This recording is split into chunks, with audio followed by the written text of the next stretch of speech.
నిర్మల్ జిల్లా కేంద్రంలోని హోటల్లో తెలంగాణ రాష్ట్ర ఎండీ జనరల్ మెడిసిన్ స్పెషలిస్టులు ఆర్గనైజేషన్ ఆధ్వర్యంలో డాక్టర్ల సమావేశాన్ని ఆదివారం నిర్వహించారు. ఈ కార్యక్రమానికి ఏపీఐ జాతీయ అధ్యక్షుడు డాక్టర్ ఆచార్య నరసింహులు ముఖ్య అతిథిగా హాజరయ్యారు.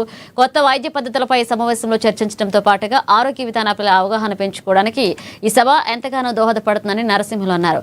సమాజంలో ప్రజలకు మానవత్వంతో కూడిన వైద్యాన్ని అందించాలన్నారు. భారతదేశ స్థాయిలో తరహాలో కొత్త రకం వైద్య సేవలను అందుబాటులోకి తీసుకొస్తున్నామన్నారు.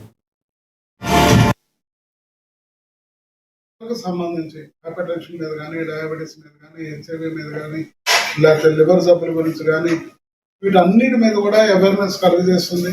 ఎన్నో ఫ్రీ క్యాంపుల్ని మనకి ఈ ఏపీఐ నుంచి అందించినాము.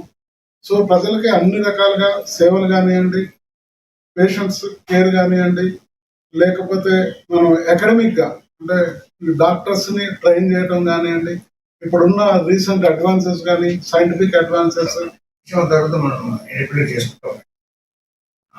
Every year our annual conference ఒక ప్లేస్లో ఇప్పుడు లాస్ట్ టైం పాటలు అయింది. హైదరాబాద్లో 2016లో చేసాం. అలా 2031లో అలౌట్ అయింది. ఈ నేచురల్ కాన్ఫరెన్స్ కాకుండా మేము education CME and ICPS separate అయినాం. ఆ సిఎం చేస్తున్నాం. అదేవిధంగా ఫ్యూచర్ రీసెర్చ్ ఫండ్ అనేది రిసెర్చ్ గురించి ఇస్తాము.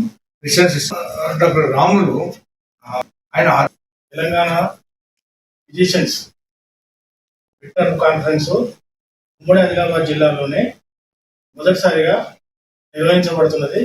దానికి sir national level Narasimha sir national level president కాబట్టి సార్ ఎప్పుడు కూడా భారతదేశం మొత్తం కూడా అన్ని రాష్ట్రాలు తిరుగుతుంటారు సభలకు వాటి వీటికి. ఇక్కడ ఏమి చేయాలి రూరల్ కానీ అర్బన్ కానీ పొల్యూషన్ పట్ల కానీ సీజనల్ వ్యాధుల పట్ల కానీ తర్వాత క్యాన్సర్ భూతాంగం కానీ అన్నిటి గురించి కూడా సార్ గురించి మీరు బేసిక్ గా ప్రశ్న వేస్తే తప్పనిసరిగా ప్రజలకు ఒక ఆరోగ్య సందేశం లాగా ఉపయోగపడుతుందని